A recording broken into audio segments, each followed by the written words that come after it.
First home buyer common mistake क्या होता है, ये किसी ब्रोकर ने क्वेश्चन किया है। देखिए, आप अगर बिगिनर हो रियल एस्टेट ब्रोकरेज बिजनेस में, तो बहुत टाइम ऐसे होता है ना कि हम लोग गलत लोगों से पंगा ले लेते हैं। मतलब जो फर्स्ट टाइम बायर है उसको थोड़ा थोड़ा आइडिया होता है सब चीज का, कि मेरे पास इतना डाउन पेमेंट है, लेट से कि 1-2 लाख, इससे मैं 2-4 लाख ले लूंगा। अभी कंफर्म नहीं किया है सामने वाले से कि वो देगा नहीं देगा। बैंक लोन, चलो मेरा सैलरी 50,000 है तो मुझे 40 लाख का लोन मिल जाएगा। एक एक्सपेक्टेशन है, ये रियलिटी नहीं है। उसने कुछ कागज पे डॉक्यूमेंट दे के सैंक्शन लेटर नहीं लिया है, but he gone through various YouTube videos, home loan calculator, और उसने डाला और कंसिडर किया कि इतना तो मुझे मिलेगा। शाने लोग होते ही है थोड़े। अब ये इनको ही पता नहीं है कि ये क्या कर रहे हैं। अब ये क्या करेंगे, ऐसी लोकेलिटी ढूंढेंगे जहां पे हाई प्रोफाइल या स्टैंडर्ड ऑफ लिविंग अच्छा है और इनका बजट बहुत कम है। तो ये सिर्फ एक्सप्लोर करेंगे। ये जो कैटेगरी है ये क्या करेगा, 50 लाख का भी यूनिट देखेगा, 20 लाख का भी देखेगा, 2 करोड़ का भी देखेगा। उनको कोई आइडिया नहीं है। फिर देखेंगे नहीं ये महंगा लग रहा है लोकेशन, तो फिर लोकेशन चेंज करेंगे, फिर वही गलती करेंगे।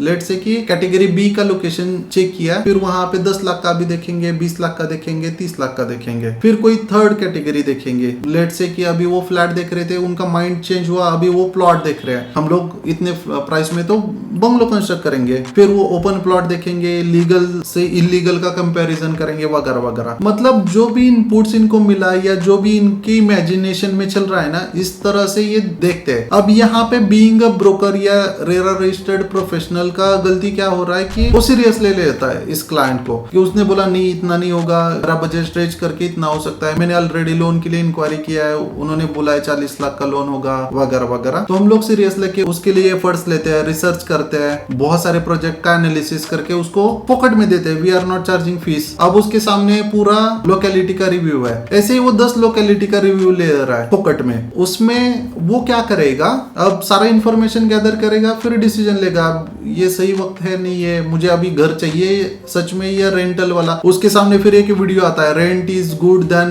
Buying a home. फिर उसका साइकोलॉजी चेंज होता है, फिर वो एक्सप्लोर करने लगता है उससे रिलेटेड टॉपिक्स, कि सच में रेंट पे रहना अच्छा है क्या। फिर वो रेंट वाला माइंडसेट में चला जाता है। तो इसमें नुकसान या जो लॉस किसका हो रहा है, being a real estate professional we invested energy, money, time, efforts, knowledge फोकट में। ये मैं रिपीट क्यों कर रहा हूं, क्योंकि ये लोगों को समझ नहीं आ रहा है। दुनिया में रियल एस्टेट एजेंट ही पॉकेट सर्विस दे रहा है, बाकी के सारे लोग, even you go through any category professional का, वहां पे चार्जेबल है और लोग सीरियस है। अगर वो पैसा चार्ज कर रहा है तो लोग सीरियस है। यहाँ पे फ्री में सब है तो उनके पास कोई ऑब्लिगेशन नहीं है। वो 10 ब्रोकर के साथ घूम रहा है, वो 100 ब्रोकर को कॉल करके परेशान कर रहा है। अब देखिए ये बिजनेस है, ऐसे मैं नहीं कह रहा हूँ कि कस्टमर ही भगवान होता है। भगवान होगा तो उसको उस लेवल का रिस्पेक्ट मिलना चाहिए। सारे ही लोगों को सारे ही रूल एप्लीकेबल नहीं है। 20% लोग अच्छे भी है जो सीरियस है, एक सिंगल कॉल पे सच में जो भी अवेलेबिलिटी है, फंड्स का अवेलेबिलिटी रहेगा, लोकेशंस का प्रेफरेंस रहेगा, ये बता देते हैं और उस हिसाब से ही वर्ड्स पे कॉन्क्रीट है, वो कंफर्म है कि मैंने जो भी बोला है इस हिसाब से होगा तो हम लोग आगे जाएंगे, नहीं ये तो आप एफर्ट्स मत लो। ऐसे क्लियर बोलने वाले भी लोग मार्केट में है। आई रिस्पेक्ट देम कि ठीक है वो सच में कंज्यूमर की तरह बिहेव कर रहे हैं। कुछ है जो एडवांटेज ले रहे हैं या लेवरेज ले रहे हैं इस चीज का, कि सामने वाला फीस चार्ज नहीं कर रहा है तो उसको घुमाओ घुमाओ घुमाओ, पॉकेट में इंफॉर्मेशन दो, साइट विजिट 10 बार पोस्टपोन करेंगे, इसको दिखाना है उसको दिखाना है, और डिसीजन और काउंटर इतना गलत दे देंगे। मतलब लेट से कि 50 लाख का प्रॉपर्टी देखा, बोला है मेरा तो बजट 25 लाख था, मैं ज्यादा से ज्यादा 30 लाख तक स्ट्रेच कर सकता हूँ। अब ये जो फर्स्ट होम बायर है इनके साथ होगा, क्योंकि माइंडसेट कंफर्म नहीं है, किसी ने सही से गाइड नहीं किया है, उनको खुद का ही रिक्वायरमेंट फिल्टर्ड पता नहीं है। बहुत सारे जो बायर्स है वो शॉर्ट टर्म में गेम खेलते हैं। लेट से कि मेरा सैलरी अभी 30,000 रुपए, मुझे लोन मिल रहा है लेट से 20 लाख का, तो मैं 1-2 लाख डाउन पेमेंट कंसिडर करके 90% लोन के लिए सोचता हूँ। अब इस प्राइसिंग में क्या आएगा, 1 room kitchen, 1 BHK, 2 BHK as per your locality, जो भी रेट चल रहा है। बॉम्बे जैसे शहर में तो कुछ नहीं आएगा, मेट्रो सिटीज में भी बहुत कुछ जगह पे जो अच्छी लोकेलिटी है वहां पे कुछ नहीं आएगा, आउटस्कर्ट में आ सकता है। अब इसने डिसाइड कर लिया मान लीजिए कि 22 लाख, एंड लेट्स सपोज कि वो मैरिड है, उन्होंने फैमिली प्लानिंग नहीं किया, पर अगर आप 1 रूम किचन के लिए विलेज जा रहे हो तो कंसिडर इन लॉन्ग टर्म कि जब आप प्लानिंग करोगे बेबी होगा 1 2 3 तो वो कितना फिजिबल रहेगा आपको, room sizes, storage, space utilisation वगैरह। शॉर्ट टर्म में तो आपको सब सही लगेगा, पर प्रॉपर्टी ऐसा है ना कि आपका जो अगर आपने लोन लिया है तो पहले 5 साल में तो सिर्फ ब्याज ही जाता है, प्रिंसिपल हिलता भी नहीं है थोड़ा भी। तो you should think in long term perspective. ये एक गलती मैंने देखा है। अब और एक गलती देखा है कि जो ऑनलाइन लीड जनरेट होता है ना, ये कंफ्यूज्ड कैटेगरी है रियल एस्टेट बायर का। रेफरल कैटेगरी फिर भी सॉर्टेड है, उनको पता है कि उन्होंने देखा है, दुनिया देखा है, 10 ऑप्शंस देख के आ चुके हैं, या लेट से कि किसी के भरोसे वो ट्रांजेक्शन कर रहे हैं तो they are confirm about their requirement, या जो भी ट्रांजेक्शन हो रहा है वो पीछे नहीं हटते जनरली। ऑनलाइन कैटेगरी क्या है,